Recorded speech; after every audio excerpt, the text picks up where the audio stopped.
Welcome. In front of me is fake Samsung phone, and today I'll show you how to boot the device into Fastboot mode. Now, to get started, you want to power it off by holding the power key. And once it turns off, you want to then hold power key and volume up together. So let's start right now.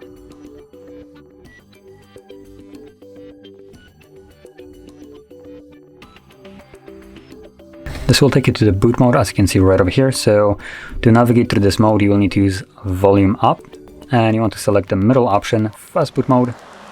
There we go. And then confirm it with volume down. And that's it. We are now in the Fastboot mode, as you can see right over here.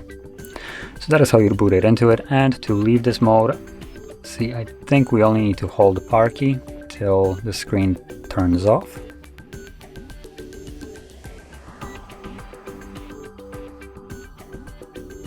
Yep, there we go. So once it disappears, let go of the key and the device will automatically turn back on.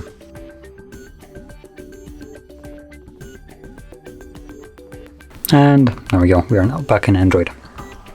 So, if you found this very helpful, don't forget to hit like, subscribe, and thanks for watching.